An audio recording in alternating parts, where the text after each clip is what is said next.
What's up, guys? Welcome back to another video on Growth Vertical. Today, I'm going to be talking about basic audits, right? So how should you actually be auditing what you're currently doing, right? What do I have to do now? Those questions about what do I do next? Where do I even start, right? And a lot of you guys, either you're marketing yourself or, for example, you have your own business or you're helping a business and you really want to find a way of understanding, hey, how are they doing right now?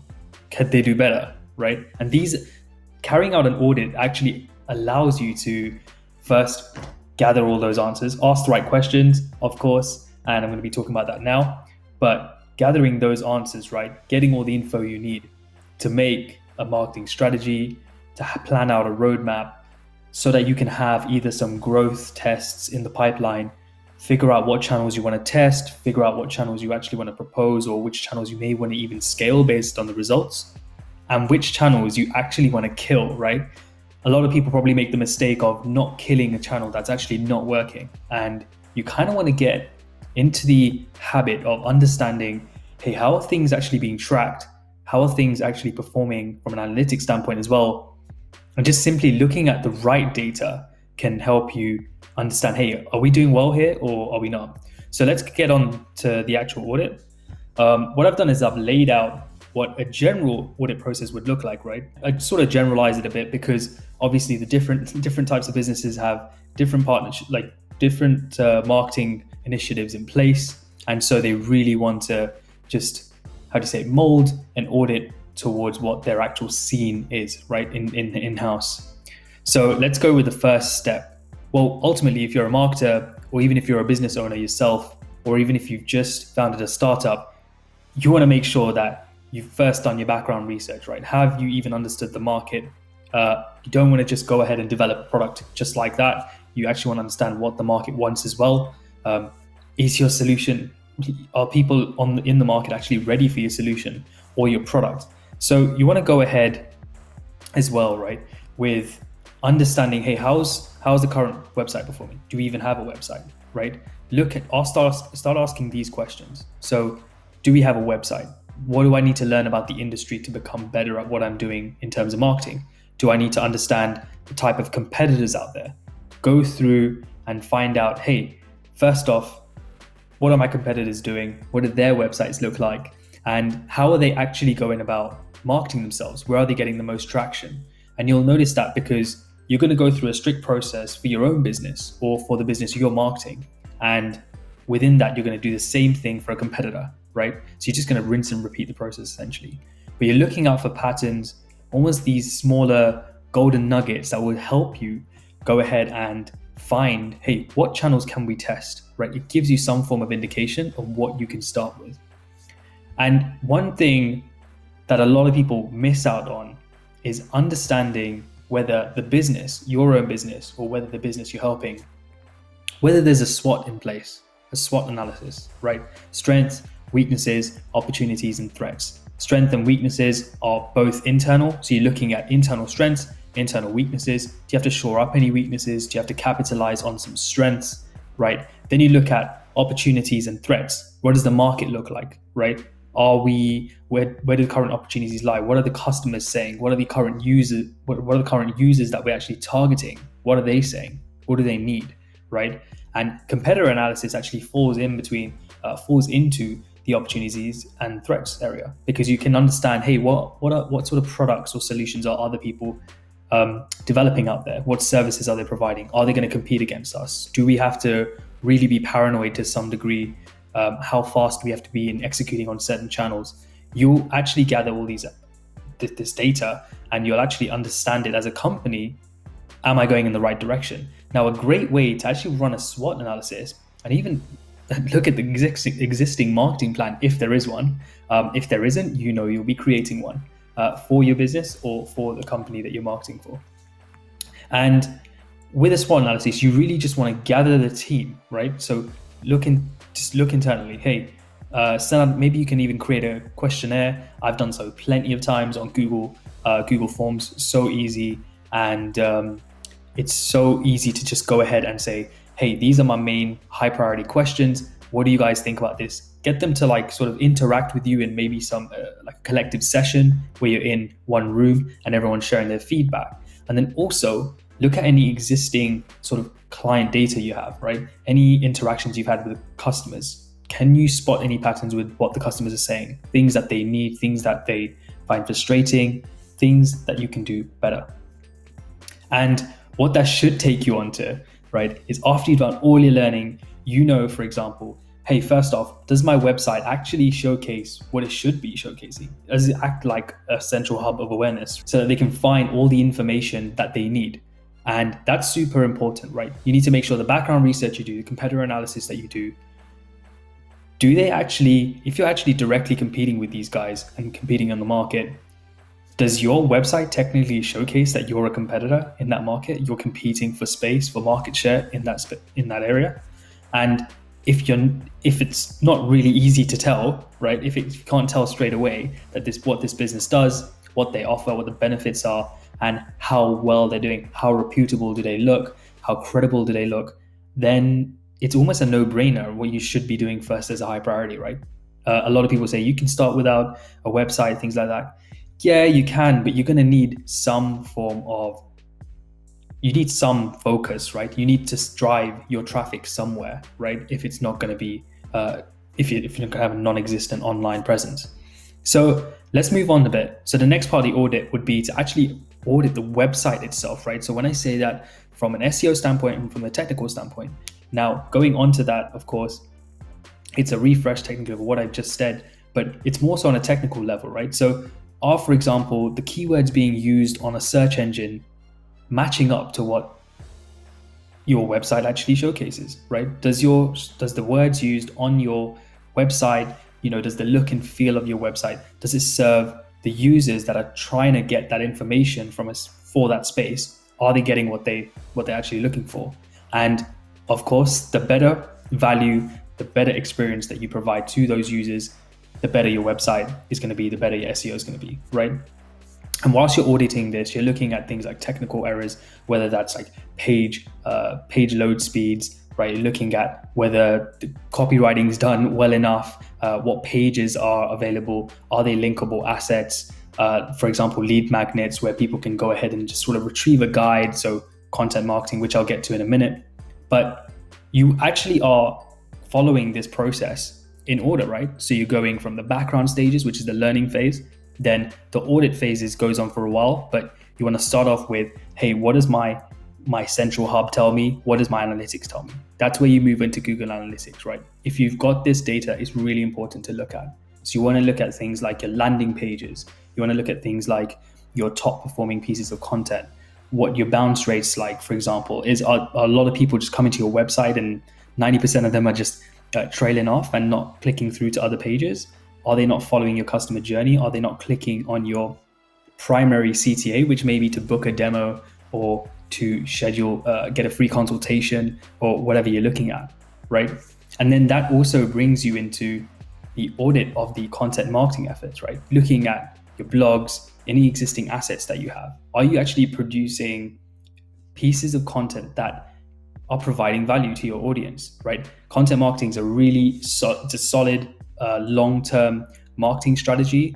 And to be honest, a lot of companies do it by default now, which is incredible because we are, of course, in an information-seeking age right now. A lot of people want to just seek out information, educate themselves, and everything should be available at a click of a button. So if you don't have anything and your competitor has like 5 pieces of content that's super helpful for their customers, and you both are targeting the same prospects, who's gonna get the piece of the pie?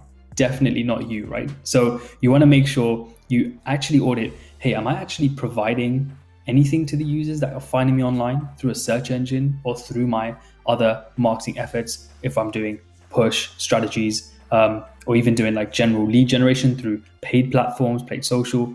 And that's where I come onto the audit of social media, right? So you want to be able to look at how much content are you pushing out there on these platforms? Are you on the right platform?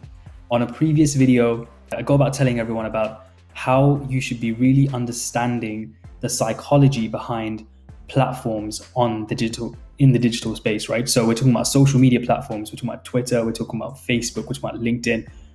we're talking about Medium. There's like a ton of things, Quora, Reddit, you name it. But you need to understand the mindset behind that, right? Behind the people that use it. What type of people interact there, right? What sort of questions are they asking? How are they interacting on those platforms? What mindset are they in? For example, if you go to LinkedIn, you're not really in a buyer's mindset, right? And that's why people tend to sort of focus their time interacting with other professionals on there. They go to like network, they go to hire. It's a top recruiters platform as well, right? So people go there to hire, people go there to almost progress their career and actually network. So if I'm scrolling and I see someone trying to sell me something, I probably I'm not going to click it, right? Like I'm going to need to be familiar with what you're offering, and I'm going to need to be in that mindset. You're going to need to somehow convince me. That's why middle of the funnel content really works with LinkedIn. Plus, it's B2B driven. Therefore, you should be focused on your efforts, looking for business owners or like business contacts that you really want to reach out to, those key stakeholders you want to sell into. And Facebook, well, Facebook's a bit of a mix, and you'll notice that people go in there to sort of keep up with their friends, to go and interact with some groups now as well, right? Which is becoming really popular or become really popular. And you're able to actually go ahead and try to get them to stop on their page feed, right? So they're scrolling down the page feed. I'm not exactly looking to buy, but you'd be surprised of how many marketers really like do this really well, but try and get the users to actually stop, right, with an engaging ad. And by the way, if your ad looks like an ad, then you're definitely doing it wrong, right? It shouldn't look like an ad. But we'll go into reasons like that later. But what I'm getting at is understand the psychology behind the platforms that you're using.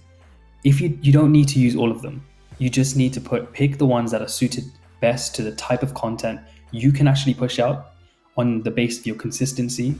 So at the rate at which you can produce content and publish that, and also, is it for the right target audience? Are you even in an area, right? Being in the right place with what you're offering makes a huge difference. So if I'm on Twitter, but I'm there talking about, let's say I'm just talking about pitching my services to dentists on Twitter, right? There may be a few dentists, and I'm going to have to go ahead and reach out to those dentists, but I doubt while they're performing dental surgery, they're using Twitter, right? So it's one of those things that you just need to think about. It's probably a bit of a bad example, but you get what I mean, right? So let's go on to, let me just move this here actually.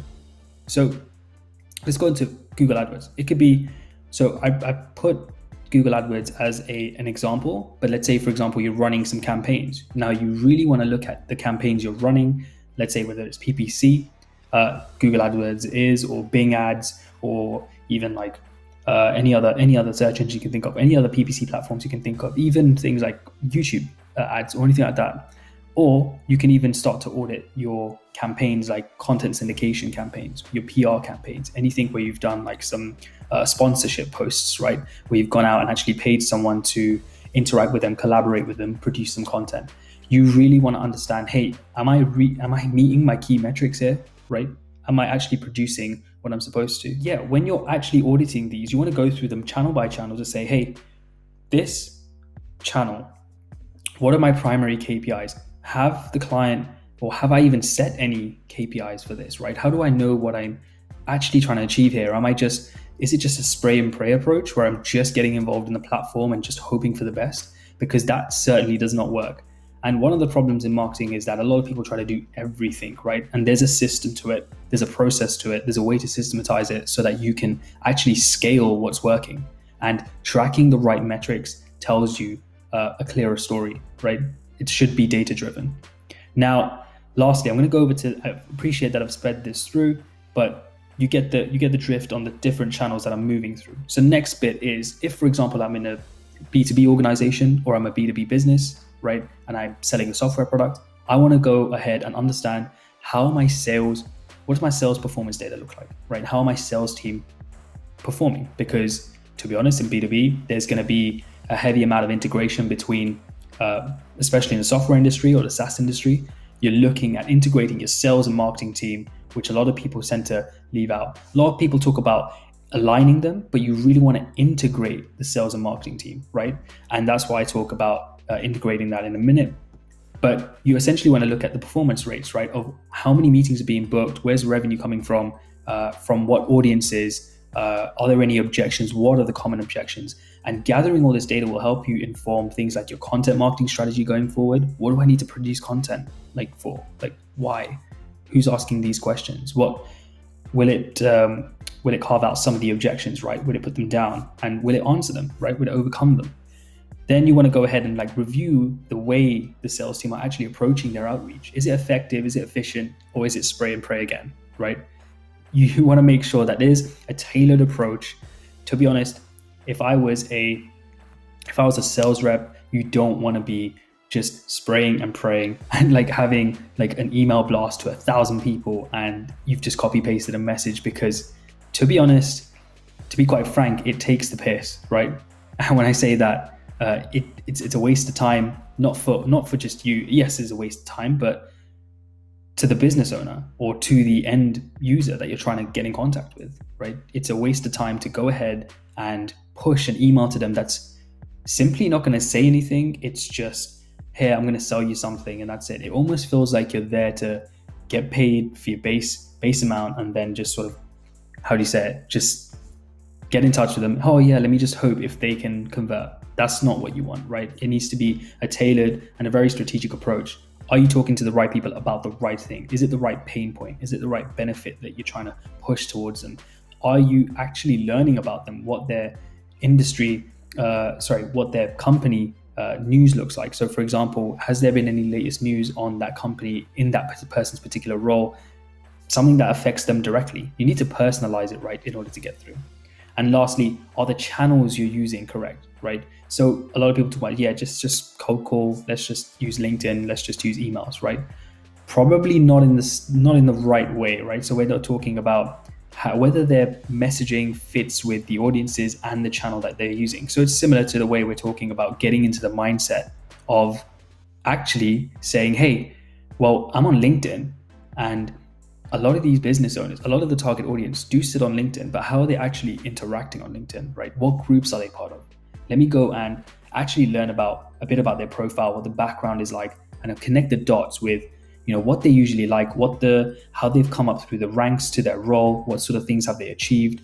And you never know, right, the type of channels that you can uncover, or smaller micro channels, I would say, within a larger channel, that you can actually get quick wins in, right? Even quick wins, I'm going to say. Because if, for example, you found someone likes to interact in a group and you had something really valuable to share within that LinkedIn group, then finding that sort of smaller channel to say, hey, yeah, well, things seems like LinkedIn groups work for like the COO, or let's say the VP of development, or let's say HR director, right?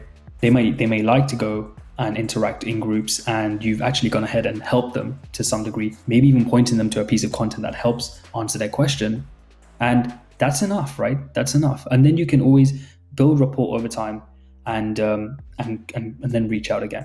But like I said, having that sort of integrated approach also works with the type of channels that the SDRs are using. And therefore you need to assess, are they even using LinkedIn as part of their strategy? Are they using emails? Are they calling? And if so, when are they calling? Are they just calling first and being really rude, like trying to get someone on the phone? Or how are they actually doing this? And look at the numbers, right? There should be some open rates and reply rates for your emails. There should be the number of calls that have been picked up, right? The number of dials you've made against the number of people who have converted and actually booked a meeting. There should be, for LinkedIn, there should be the number of connections, right? The number of people you have, the number of connections you've made, the number of touch points you've actually sent out on LinkedIn, the amount of profiles you've viewed, the number of people that have accepted requests, the number of people that have replied to you, and the number of people that are interested, the number of people that actually went straight into a deal.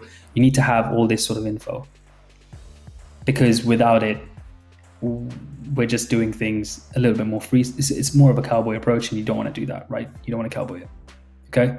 So, and lastly, you want to review the CRM. It's a godsend, right? So essentially you want to be diving, just like if you're going to be a headless chicken about anything, you should definitely go ahead and look at the CRM, right? The reason why is, or anywhere, it doesn't, if they're not on CRM yet, fine. But you want to go and understand, do I have any data for the existing customers we have, or the people that even came close? Why did they go ahead and take the meeting? Why did they go ahead, book a demo? Why did they leave the demo without scheduling the next meeting? What were their priorities at the time, right? What does their company structure look like? What does their team look like? What role were they, right? Were they even the right stakeholder were they even the decision maker that you needed to get into the room to make a decision? And also with that, you also want to review what existing workflows do you have with your CRM? So how is data moving from the marketing team to the sales team to the account management team? How are deals getting closed? Is there a nice workflow from start to finish for a customer, right? So is there a solid customer journey, or is there a lot of friction in the process?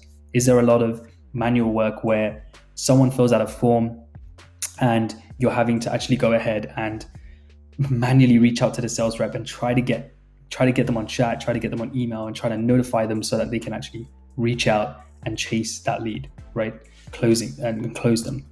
All these things have an impact on whether your marketing and sales processes are going to be successful, and therefore you should go through this entire audit process. Now, there is one thing I'm going to say is that if you know that you've never actually executed any marketing campaigns, you know that it's just starting from scratch, then you're technically not going to have a lot of this info. And that's okay. You start with what you do have, right? So this audit is just more so an idea of a basic audit of how you would go through each of the steps from like start to finish, right? And you'd actually put this into, find all the errors, and then you'll make sure that you have some practical benefits, right? So some practical action tips for how you can actually go ahead and remediate those issues, right? How you can actually go ahead and implement a marketing strategy to say, hey, so in the next 3 to 6 months, you should be doing X, Y, and Z. And what you're going to be doing is measuring these particular KPIs for these particular channels, and that's it, right? That's what we're going to test over this time period, and then we'll move on to the next, and then we'll move on to the next. And within that, there will be some monitoring periods where every month or every quarter you'd monitor the channel, or even a lot more sooner, right? So even bi-weekly if you fancy that. But what I'm getting at here is that you'd be measuring, putting measures in place, and what you're measuring, you'll be able to gather data for. And you'll be able to understand straight away what's working and what's not, right? It's just the same thing, because you're just doing it without doing it in an entire audit. You're doing it on the go, right? You have scheduled times. So this is a basic audit. I'll go into more detail about each of the sections over time, right? And I'll definitely have that in future videos. But I sort of wanted to give you guys a quick idea of how I would conduct an audit, right? Where would I even start? And learning is one of the key things. If you're going to even try to provide any feedback to a company, or if you're just looking to understand, hey, how is my business performing? You need to make sure you've got the right idea with what the market's about, right? Have you done the market research? Just go and at least learn some things about it so you can actually understand the market space, the lingo. You need to understand how are people interacting in the space. And that's the only way your insights and recommendations are going to make sense. Otherwise, you're just sort of saying, hey, I use this for a B2C company here, but I'm also going to propose the same strategy for the B2B company. And the why doesn't really match up because the two types of companies are super different. So it needs to make sense. Anyway, whether if you're still like in a pre-seed phase, let's say, for example, you're a startup and you're in a pre-seed phase, or you're looking for Series A, Series B, whatever that is, right? If you haven't had the chance to explore the marketplace, I'll be definitely making a video on how you can start your process, right? How you can start documenting the right information you need to start to set up those growth tests, right? And start testing different channels, right, specifically, and different audiences and the messages associated with those audiences if you don't know your current audience yet. And so I'll cover that in a future video as well, and I'll definitely do a deep dive on some of these audits, right? So how I would look at the website, how I look at SEO, how I look at Google Analytics, etc. And I'll take you guys through that over time.